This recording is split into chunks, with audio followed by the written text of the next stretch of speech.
कोई जन्म लेता है संसार बढ़ाने के लिए, कोई जन्म लेता है जनसंख्या बढ़ाने के लिए,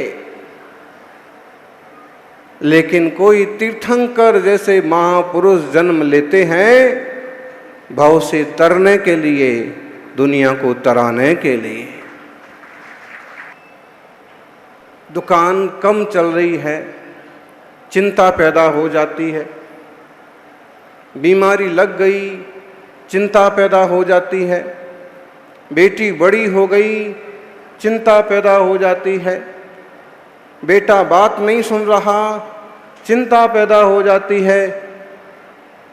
घर पुराना पड़ गया, चिंता पैदा हो जाती है।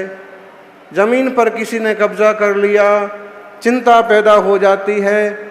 ढेरों कारण है कि चिंता पैदा हो जाती है, लेकिन जो सबसे बड़ा कारण है उस पर तो आपको चिंता पैदा ही नहीं होती।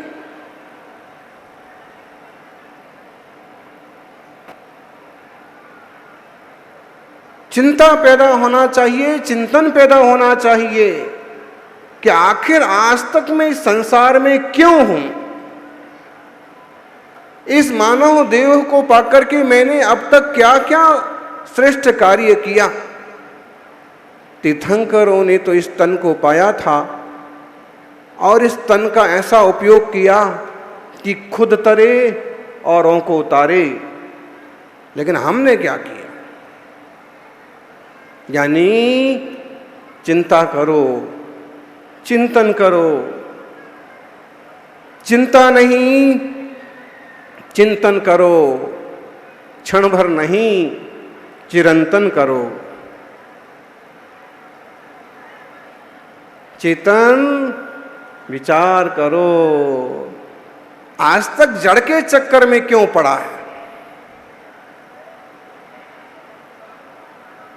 मेरी आत्मा क्यों नहीं तीर्थंकर ऋषभदेव के काल में मोक्ष चली गई? जिनवाणी मां बार बार कहती है आत्मा शाश्वत है, आत्मा शाश्वत छे, ध्रुव स्वभावी छे। केवी छे आत्मा? शाश्वत छे। इसका मतलब है कि ऋषभदेव भगवान के जमाने में भी हम कहीं ना कहीं तो होंगे। शांतिनाथ, कुंथुनाथ, अरहनाथ, तीर्थंकरों के काल में भी कहीं तो होंगे। महावीर भगवान के काल में भी होंगे। शिखर जी के जब अर्घ चढ़ाए जाते हैं तब कहते हैं इतने कोटा कोटि, इतने कोटि, इतने करोड़, इतने लाख मुनि मोक्ष बधारे तिनके चरणों में। बोलो, मुट्ठी में जितने चावल नहीं हैं उससे कई गुने मुनि मोक्ष वहां से गए। इतने मुनि मोक्ष चले गए। और हम कभी विचार करो, बल्ली गांव में से इतने लोग मुंबई चले गए और हम आज भी गांव में ही पड़े हैं। ऐसा होता ना कई लोगों को।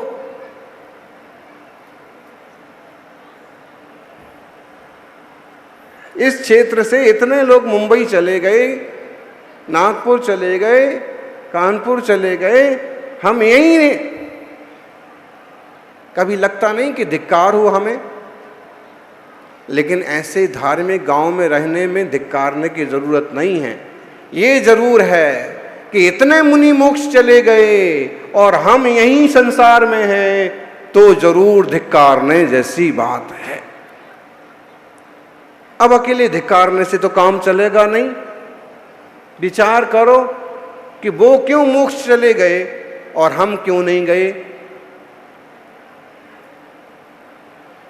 जब मोक्ष जाने वाली बात बताई जा रही थी तब हम लोग आपस में बात कर रहे थे।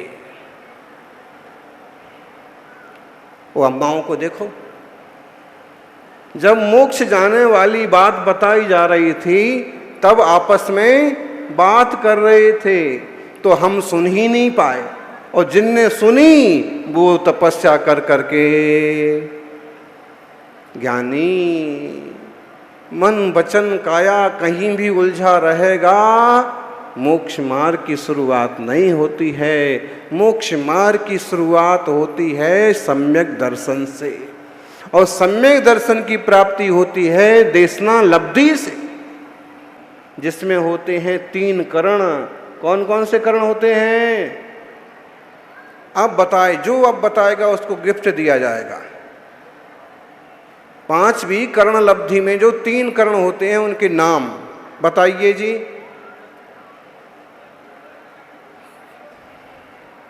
अधाकरण, अपूर्वकरण, अनिवृत्तिकरण। बहुत बढ़िया। अब इनको गिफ्ट में अपन 2 प्रतिमा दे देते हैं।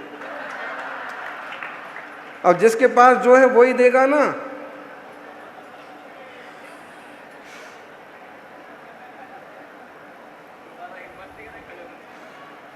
ज्ञानी अधाकरण परिणाम, अपूर्व करण परिणाम, और जैसे परिणाम कभी नहीं हुए हैं, दूसरे समय से भी मिलते नहीं हैं, ऐसे अनिवृत्तिकरण रूप परिणाम होते हैं। तब जाकर के मिथ्यात्व के 3 खंड होते हैं। मिथ्यात्व टूटता है, सम्यक दर्शन होता है, और जीव की परिणति बदल जाती है, सम्यक दृष्टि हो जाता है।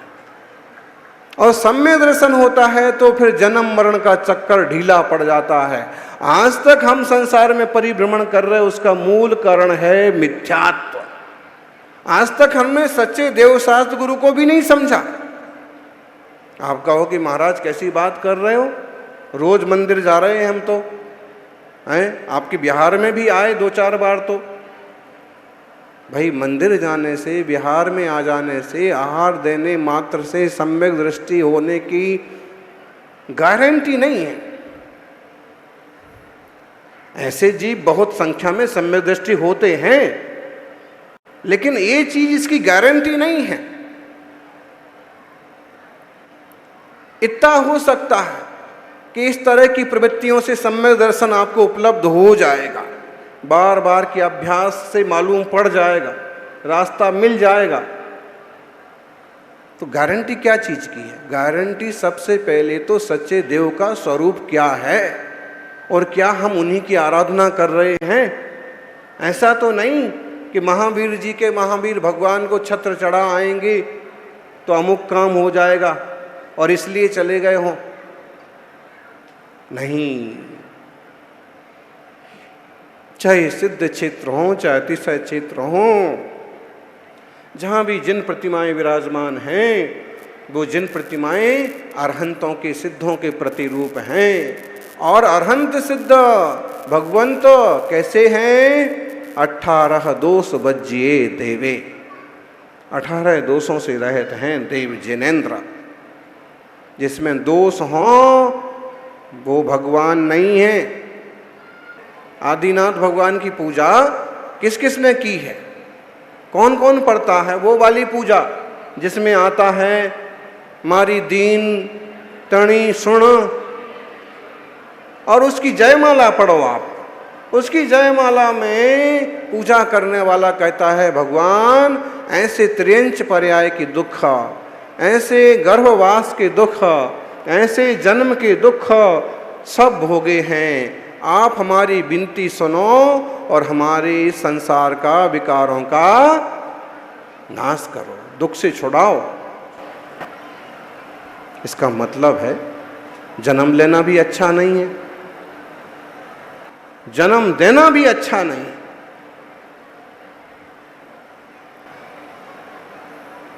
जन्म देते वक्त माता को क्या क्या कष्ट होते हैं उसकी भी कोई गिनती नहीं है। गर्भपात तो कराना नहीं चाहिए, अबॉर्शन तो कराना ही नहीं चाहिए। अब गृहस्थी में गए हो, जो संतान आती है उसे जन्म देना चाहिए, लेकिन तत्व की बात ये है कि जन्म लेना भी अच्छा नहीं, जन्म देना भी अच्छा नहीं, अपितु सब कुछ छोड़ करके ब्रह्मचर्य व्रत की साधना करके आत्मा में रमना सबसे अच्छा।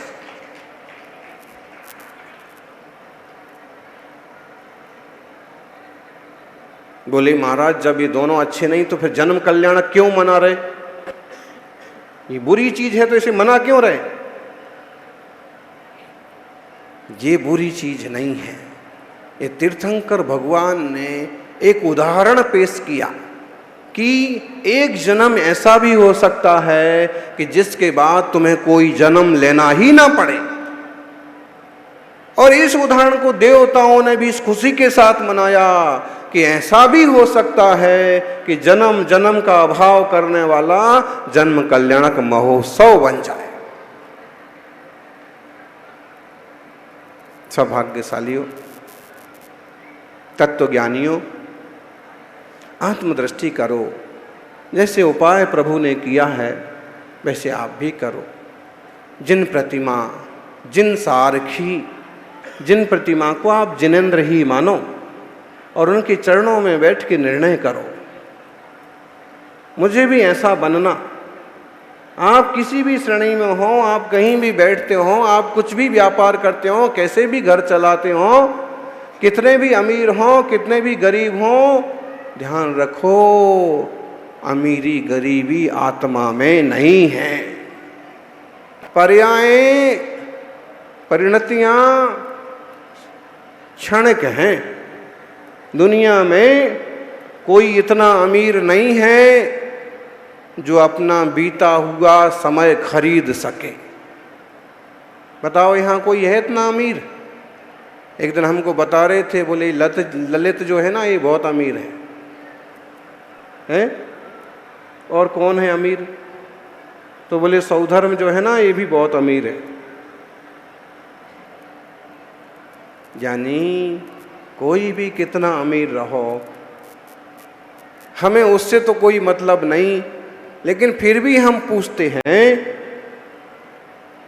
कि कोई कितना अमीर हो क्या अपना बीता हुआ कल खरीद सकता है, वापस ला सकता है? और कोई इतना अमीर नहीं होता कि अपना गया हुआ समय ला सके, और कोई इतना गरीब नहीं होता कि अपने आने वाला कल ना बदल सके।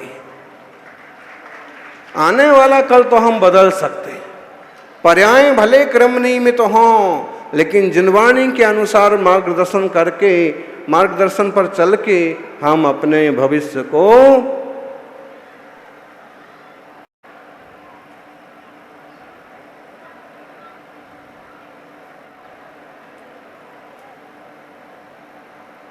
आज तक हम संसारी हैं, कल भी हम संसारी रहेंगे। बोलो, आज तक हम दुखी हैं, हम गरीब हैं, कल भी हम दुखी और गरीब रहना पसंद करेंगे? नहीं महाराज जी, स्ट्रगल करते करते 20 साल हो गए, आप तो कोई उपाय बताओ कि तुरंत लाखों रुपए आ जाएं। हम कल गरीब नहीं रहना चाहते। जैसे संसार के संबंध में आप कल गरीब, अनपढ़, कमजोर नहीं रहना चाहते, जिनवाणी माँ कहती है बेटा इन नश्वर पर्यायों की गरीबी अमीरी एक तरफ रखो, संकल्प ये करो कि जैसे आज तक हम संसारी हैं ऐसे हम कल संसारी नहीं रहेंगे। जैसे जन्म मरण आज तक कर रहे हैं ऐसे जन्म मरण अब हम आगे नहीं करेंगे। तरीका क्या है? सम्यक दर्शन ज्ञान चारित्राणी मोक्ष मार्ग। ऐसा मंगलमय जन्म हुआ। जन्म तो बहुत लोग लेते हैं, कोई खाने के लिए, खिलाने के लिए, कोई जनसंख्या बढ़ाने के लिए। बोलो, कुछ लोग तो सिर्फ जनसंख्या बढ़ाने के काम आते हैं, लेकिन कुछ लोग ऐसे होते हैं जो आते हैं तरने के लिए और दुनिया को तराने के लिए। ध्यान रखना, गरीबी में, दरिद्रता में पैदा होना ये बुरी बात नहीं है, लेकिन गरीब रहे रहे, दरिद्र बने बने, अज्ञानी बने बने मर जाना ये बुरी बात है। इसी को ऐसे कहो, जन्म लेना, रागी द्वेषी मोही जीव के रूप में जन्म लेना बुरी बात नहीं है, लेकिन रागी द्वेषी मोही अज्ञानी मिथ्यात्वी बने बने मर जाना, बोलो, नहीं बोलना, मिथ्यात्व में पड़े पड़े मर जाना ये बुरी बात है। सब इस मिथ्यात्व रूपी दानव के छुटकारे से बाहर आए, चंगुल से छूट जाएं और भेद विज्ञान के बल से रत्नत्रय को उपलब्ध हों सभी भव्य आत्माएं।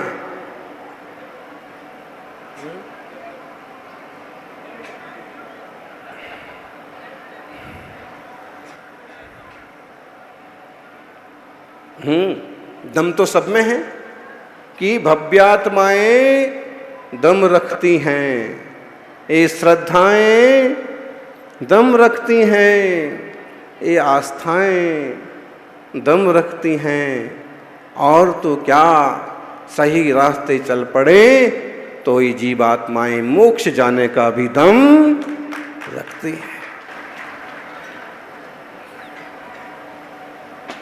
सबका जन्म सार्थकता की ओर जाए, यही मंगल भावना।